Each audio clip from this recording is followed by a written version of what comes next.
볼 시간이 됐으므로 함께 사도신경 고백함으로 함께 예배의 자리로 나아가도록 하겠습니다. 전능하사 천지를 만드신 하나님 아버지를 내가 믿사오며 그 외아들 우리 주 예수 그리스도를 믿사오니 이는 성령으로 잉태하사 동정녀 마리아에게 나시고 본디오 빌라도에게 고난을 받으사 십자가에 못 박혀 죽으시고 장사한 지 사흘 만에 죽은 자 가운데서 다시 살아나시며 하늘에 오르사 전능하신 하나님 우편에 앉아 계시다가 저리로서 산자와 죽은 자를 심판하러 오시리라. 성령을 믿사오며 거룩한 공회와 성도가 서로 교통하는 것과 죄를 사하여 주시는 것과 몸이 다시 사는 것과 영원히 사는 것을 믿사옵나이다. 아멘. 우리가 함께할 찬송가는 310장 아 하나님의 은혜로, 310장 아 하나님의 은혜로입니다.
나눌 하나님의 말씀은 요한복음 20장 19절부터 31절까지의 말씀입니다. 요한복음 20장 19절부터 31절까지의 말씀입니다. 제가 봉독하도록 하겠습니다. 이날 곧 안식 후 첫날 저녁 때에 제자들이 유대인들을 두려워하여 모인 곳의 문을 닫았더니 예수께서 오사 가운데 서서 이르시되 너희에게 평강이 있을지어다.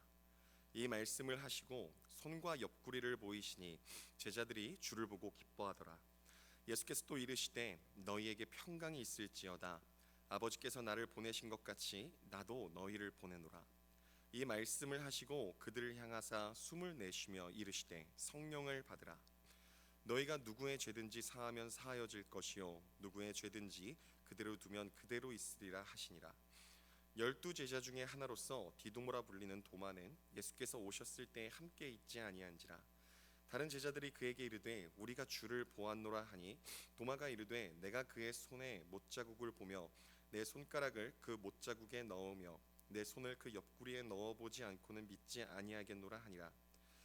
여드레를 지나서 제자들이 다시 집 안에 있을 때에 도마도 함께 있고 문들이 닫혔는데 예수께서 오사 가운데 서서 이르시되 너에게 평강이 있을지어다 하시고 도마에게 이르시되 내 손가락을 이리 내밀어 내 손을 보고 내 손을 내밀어 내 옆구리에 넣어보라. 그리하여 믿음 없는 자가 되지 말고 믿는 자가 되라. 도마가 대답하여 이르되 나의 주님이시요 나의 하나님이시다. 예수께서 이르시되 너는 나를 본고로 믿느냐? 보지 못하고 믿는 자들은 복되도다 하시니라. 예수께서 제자들 앞에서 이 책에 기록되지 아니한 다른 표적도 많이 행하셨으나 오직 이것을 기록함은 너희로 예수께서 하나님의 아들 그리스도이심을 믿게 하려 함이요 또 너희로 믿고 그 이름을 힘입어 생명을 얻게 하려 함이니라. 아멘. 네, 저희가 이제 다시 요한복음의 말씀으로 돌아와서 함께 요한복음의 말씀을 살펴보고자 합니다. 제가 이 전 교회에서 사역을 할 때 이제 교역자들끼리 이제 워크숍을 다녀올 일이 있었습니다. 그래서 이제 교역자들이 차 2대로 이제 나눠 타고 이제 워크숍 장소로 갔다가 워크숍을 무사히 마치고 돌아오는 길이었는데요. 이제 제가 타고 있던 차와 다른 차가 큰 사고가 났습니다. 그래서 이제 반대편에 오던 차와 좌회전을 하면서 부딪혔는데요. 그래서 이제 보험사를 부르게 됐습니다. 그리고 이제 시간이 지나고 나서 이제 보험사 직원이 왔는데 보험사 직원이 이제 운전자를 만나고 첫 질문으로 이렇게 질문을 하는 거예요. 차에 CCTV가 있으시죠? 라고 말이죠. 이제 운전한 사람에게 상황이 어떻게 됐는지 왜 사고가 났는지를 물어보기보다 차에 CCTV의 유무를 먼저 물어보더라라는 겁니다. 이처럼 요즘에 사고가 나게 되면 사람들의 말이나 증언보다 먼저 찾는 것이 있습니다. 그게 바로 CCTV 또는 블랙박스죠. 왜냐하면 우리가 이 봤다라고 하는 것이 우리에게 있어서 가장 확실한 증거다라고 생각을 하기 때문입니다. 그리고 이처럼 우리는 또 이런 말을 자주 합니다. 내가 내 눈으로 보기 전에는 믿지 않겠다. 내 눈으로 봐야 믿겠다라고 말이죠. 요즘 사람들에게는 이 본다라는 것이 곧 확신을 의미하는 세상이 되었습니다. 그런데 이 보는 것을 믿는다, 본다는 것이 곧 확신이라는 이 기준이 신앙에서는 그대로 적용되지 않는 것 같습니다. 오늘 본문에 보면 예수님의 제자들이 나옵니다. 이 예수님의 제자들은 어떤 사람들이었나요? 예수님께서 살아서 공생의 기간 동안 사역하시고 많은 기적들을 일으키실 때 바로 옆에서 가장 가까이서 그것들을 지켜본 사람들이었습니다. 기적도 보았고 말씀도 들었고 예수님과 함께 살았던 사람이다라는 거죠. 그런데 십자가 사건 이후 제자들은 예수님께서 하셨던 일들, 예수님께서 하셨던 말들을 믿지 못했습니다. 그렇게 문을 닫고 두려움 속에 숨어 있었습니다. 여기서 우리는 질문을 한 가지 하게 됩니다. 그렇게 가까이서 예수님을 보았던 제자들 또한 예수님을 믿지 못했는데 그렇다면 우리는 어떻게 예수님을 믿을 수 있을까라는 질문 말이죠. 우리가 오늘 이 질문을 가지고 본문을 함께 살펴보면서 참된 신앙, 참된 믿음으로 나아가는 시간이 되길 주님의 이름으로 축복합니다. 네, 오늘 본문 19절 말씀을 우리가 같이 한번 살펴보도록 하겠습니다. 19절입니다. 이날 곧 안식 후 첫날 저녁 때에 제자들이 유대인들을 두려워하여 모인 곳의 문들을 닫았더니 예수께서 오사 가운데 서서 이르시되 너희에게 평강이 있을지어다. 아멘. 제자들은 예수님께서 십자가에 달려 돌아가신 후에 예수님을 십자가에 매달았던 유대인들을 두려워했습니다. 왜냐하면 그들은 예수님께서 패배했다라고 생각했기 때문이죠. 그리고 그 때문에 패배자의 제자들인 자신들 역시 잡혀가게 될까봐 두려워 그들이 모여있던 곳에 문을 닫았다라고 이야기합니다. 그런데 이 문을 닫았다라는 건요, 이건 단순히 밖에서 누가 들어오는 것을 막기 위함을 나타내는 것이 아닙니다. 제자들의 마음 상태가 닫혀 있었다. 즉, 이 제자들의 마음 상태가 두려움 가운데 있어 그들의 문을 닫았다라는 것을 이야기하고 있는 것입니다. 두려움 때문이다라는 거죠. 자신이 보았던 예수 그리스도의 죽음이 확신이 되어 그들을 두려움 가운데 빠지게 했다라는 것입니다.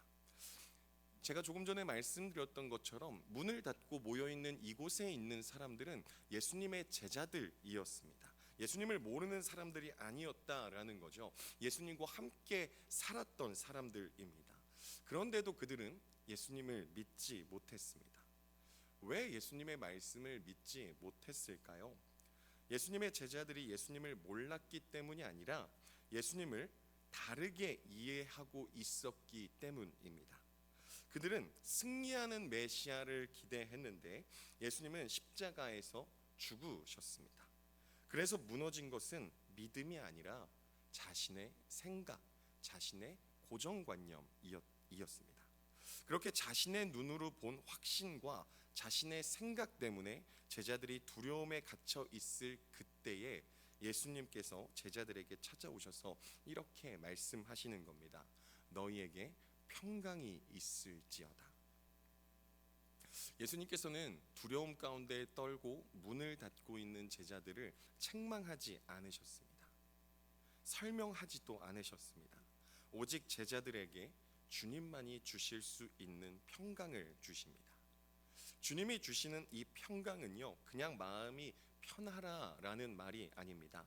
예수님이 평강이 있을지어다 라고 말씀하시는 것은 그저 두려움 가운데 있는 제자들을 향한 위로의 말이 아니라 이 평강은 이제 괜찮다, 너희들은 이제 괜찮다라는 예수님의 선언이신 겁니다. 왜냐하면 예수님께서 십자가에서 다 이루셨다라고 이미 말씀하셨기 때문이죠.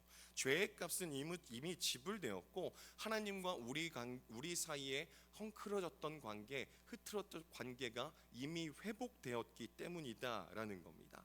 그래서 예수님은 도망쳤던 제자들에게 책망이 아니라 평강을 선포하신 것입니다.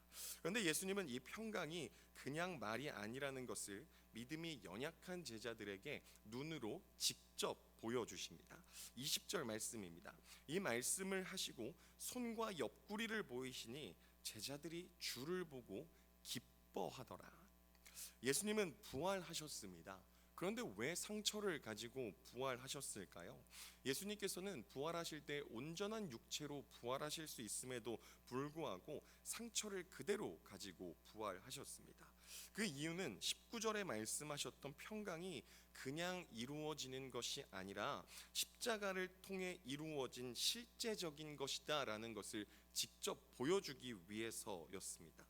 부활하신 예수님은 다른 분이 아니라 십자가에서 죽으셨던 바로 그 예수님이 지금 우리 앞에 서 계시다는 것을 확증시켜 주시기 위해서였다라는 것이죠. 그리고 나서 예수님은 여기서 멈추시지 않으십니다. 예수님은 단지 제자들에게 평강을 주시고 끝내는 것이 아니라 그 평강을 가지고 살아갈 수 있도록 인도하십니다. 21절 말씀입니다. 예수께서 또 이르시되 너희에게 평강이 있을지어다. 아버지께서 나를 보내신 것 같이 나도 너희를 보내노라. 여기서 아주 중요한 변화가 일어납니다. 제자들이 예수님 옆에 있을 때에도 제자들은 흔들렸습니다. 제자들은 보았지만 넘어졌고 들었지만 결국 도망쳤습니다. 그런데 이제는 다릅니다. 성령이 우리 안에 임하시면 우리는 더 이상 흔들리지 않게 됩니다. 왜냐하면 믿음은 밖에서 보는 것으로 생기는 것이 아니라 우리의 안에서 비로소 깨달아질 때 바로 서게 되기 때문입니다. 사랑하는 성도 여러분, 예수님의 십자가를 통해서 우리의 삶 가운데 평강이 이루어졌고 그 평강을 성령께서 우리 안에 믿음으로 새기십니다. 오늘 하루 우리의 삶 가운데에 이 평강이 예수님께서 세우셨고 성령께서 우리 마음 가운데 인치신 그 평강이 가득한 하루가 되길 주님의 이름으로 축복합니다. 그런데 한 가지 질문이 남습니다. 그럼에도 불구하고 믿지 못하는 사람들은 어떻게 되는가라는 질문 말이죠. 오늘 본문에 바로 그런 사람이 등장합니다. 우리가 너무나도 잘 알고 있는 도마라는 사람이죠. 본문 24절과 25절을 우리가 한 목소리로 함께 읽어보도록 하겠습니다. 24절과 25절입니다. 시작. 12 제자 중에 하나로서 디도모라 불리는 도마는 예수께서 오셨을 때에 함께 있지 아니한지라. 다른 제자들이 그에게 이르되 우리가 주를 보았노라 하니 도마가 이르되 내가 그의 손에 못자국을 보며 내 손을 그 옆구리에 넣어보지 않고는 믿지 아니하겠노라 하니라. 아멘. 여기서 도마가 누구라고 소개되고 있습니까? 12 제자 중에 하나라고 소개되고 있습니다. 예수님을 모르는 사람이 아니다라는 거죠. 그 누구보다 예수님의 가까이에 있었던 사람이다라고 소개합니다. 예수님을 가장 가까이서 따랐던 제자다라는 거죠. 그리고 도마는 예수님을 만났던 다른 제자들과 달리 아무런 소식이 없이 예수님을 만나게 되는 상황이 아니라 자신을 제외한 나머지 10명의 제자들을 통해서 예수 그리스도의 부활의 사실을 직접 듣게 된 사람이었습니다. 우리가 주를 보았노라 라는 다른 제자들의 증언을 들은 도마가 이렇게 이야기하죠. 내가 직접 만져보거나 내가 직접 보기 전에는 믿지 않겠다라고 말이죠. 이 모습을 보면 도마가 참 어리석어 보입니다. 다른 10명의 제자들의 증언이 있음에도 불구하고 믿지 못하는 모습이 말이죠. 하지만 우리가 이 모습을 보고 도마를 쉽게 판단해서는 안 됩니다. 왜냐하면 이 모습이 어쩌면 바로 우리의 모습일 수도 있기 때문이죠. 제가 조금 전에 이렇게 말했습니다. 성령께서 말씀을 깨닫게 하신다라고 말이죠. 예수님께서 우리에게 주신 그 평강을 성령께서 우리의 삶 가운데 세우신다라고 말입니다. 그렇다면 질문이 생기게 되는 거죠. 왜 도마는 믿지 못했을까라고 말입니다. 분명히 성령이 제자들 사이에 임하셨고 예수님이 제자들에게 성령을 받으라라고 말씀하셨는데 그 성령을 받은 제자들의 증언을 들은 도마는 왜 믿지 못했을까라는 것입니다. 이 도마의 문제는요, 그저 증거가 부족해서 생긴 문제는 아닙니다. 이미 부활에 대한 제자들의 증언을 들었습니다. 문제는 이것이죠. 도마 안에 아직 자기 자신만의 확고한 기준이 남아 있었다라는 겁니다. 내가 확인해야 믿겠다, 내가 직접 보아야만 믿겠다라는 그 기준 말이죠. 이 기준이 남아 있는 한 어떠한 사람이든 아무리 들어도 믿음으로 그 향하는 발걸음을 옮기기 쉽지 않습니다.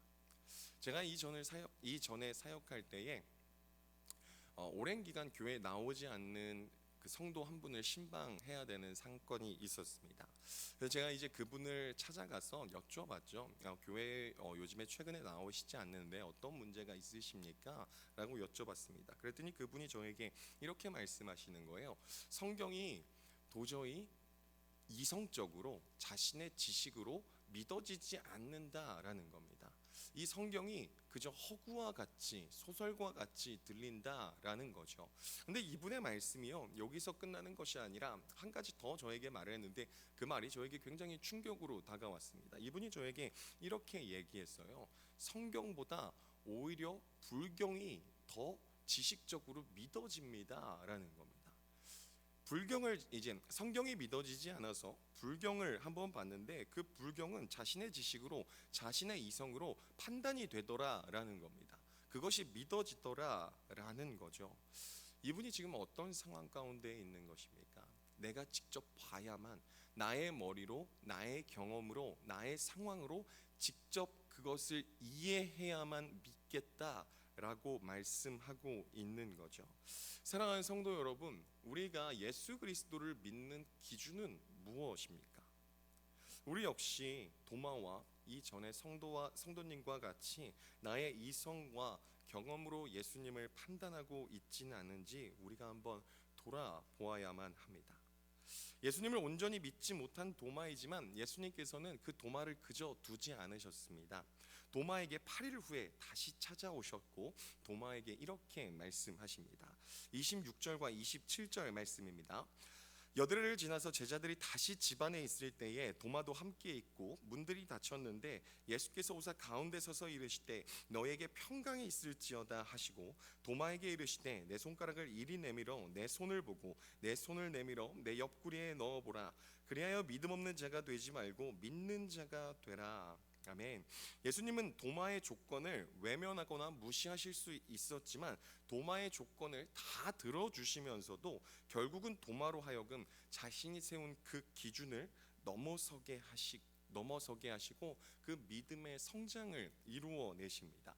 그리고 바로 그때 도마가 이렇게 고백하죠. 28절입니다. 도마가 대답하여 이르되 나의 주님이시요 나의 하나님이시니이다. 아멘. 도마는 정말 예수님을 만져보고 믿었을까요? 본문은 그것을 다루고 있지는 않습니다. 예수님께서 도마 앞에 나타나셨을 때 도마가 손을 내밀어 그 못자국과 그 창에 찔린 자국을 만져보고 믿었는지 아니면 그냥 믿게 되었는지 그것을 이야기하진 않지만 오히려 우리는 이렇게 볼 수 있습니다. 도마는 증거 때문에 믿은 것이 아니라 주님의 말씀을 듣는 순간 마음이 열리고 확신하게 되었다라는 것이죠. 즉 도마의 믿음은 보는 것에서 생긴 것이 아니라 주님의 말씀을 통해 생긴 믿음이었다라는 겁니다. 그래서 예수님은 29절에 이어서 이렇게 말씀하십니다. 예수께서 이르시되 너는 나를 본고로 믿느냐 보지 못하고 믿는 자들은 복되도다 하시니라. 사랑하는 성도 여러분, 예수님은 이렇게 말씀하십니다.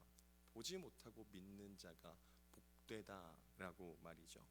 이 말씀은 비단 도마에게만 하시는 말씀이 아니라 지금 우리에게 하시는 말씀입니다. 우리는 예수님을 볼 수 없습니다. 예수님과 함께 공생의 기간을 보냈던 제자들과 같이 예수님을 볼 수도 만질 수도 그분의 음성을 우리가 육성으로 직접 들을 수도 없죠. 그럼에도 불구하고 우리는 믿습니다. 그렇다면 우리는 무엇으로 믿는 것일까요? 요한은 바로 이 답을 이어서 말해줍니다. 30절과 31절 말씀입니다. 예수께서 제자들 앞에서 이 책에 기록되지 아니한 다른 표적도 많이 행하셨으나 오직 이것을 기록함은 너희로 예수께서 하나님의 아들 그리스도이심을 믿게 하려 하며 또 너희로 믿고 그 이름을 힘입어 생명을 얻게 하려 함이니라. 예수님이 행하신 일은 이것보다 훨씬 더 많지만 이것을 기록한 이유는 우리로 하여금 예수 그리스도를 믿게 하며 생명을 얻게 하려 함이라 라고 요한이 말하고 있습니다. 요한이 분명히 말하죠. 우리는 직접 보지 않아도 기록된 말씀만으로 믿을 수 있다라는 겁니다. 우리는 매일 말씀을 읽고 매일 말씀을 듣습니다. 그리고 성령께서 지금도 살아 역사하셔서 그 말씀을 우리로 하여금 깨닫게 하시기에 우리는 예수를 직접 보지 않고도 믿게 된다라는 것입니다. 제가 조금 전에 예화로 말씀드렸던 그 성도님이 어떻게 변화되었을까요?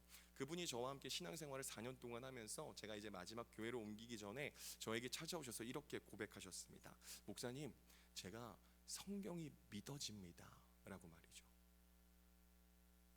다른 이제 함께 공동체에 속한 사람들이 자신을 위하여 자신이 기도 제목으로 내놨던 내가 말씀이 믿어지지 않습니다, 성경이 믿어지지 않습니다라는 기도 제목에 대해서 공동체가 함께 기도했다고 합니다. 주님, 이분이 예수님의 말씀이 이 살아 역사하시는 운동력 있는 이 말씀이 믿어지게 하여 주십시오. 그런데 정말 그 기도의 응답이 이루어져서 그분이 어느 순간 이 말씀이 믿어지게 되었다라는 겁니다.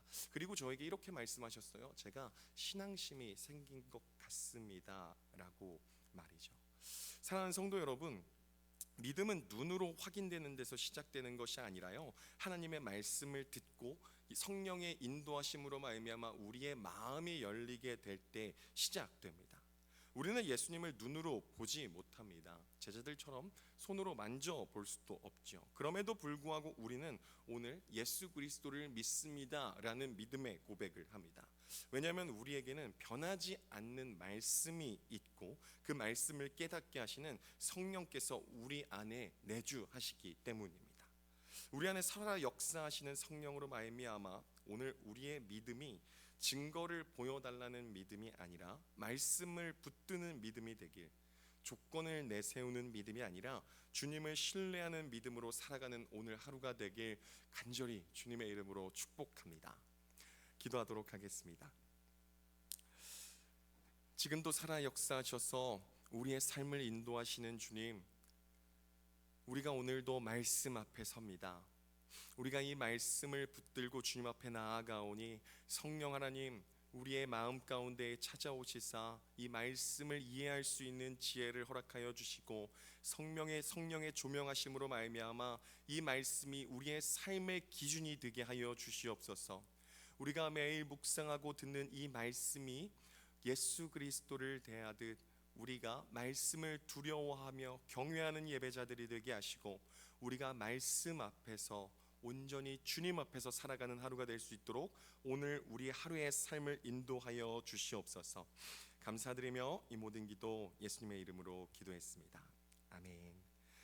하늘에 계신 우리 아버지여, 이름이 거룩히 여김을 받으시오며 나라가 임하시오며 뜻이 하늘에서 이루어진 것 같이 땅에서도 이루어지이다. 오늘 우리에게 일용할 양식을 주시옵고 우리가 우리에게 죄 지은 자를 사여 준 것 같이 우리 죄를 사여 주시옵고 우리를 시험에 들게 하지 마시옵고 다만 악에서 구하시옵소서.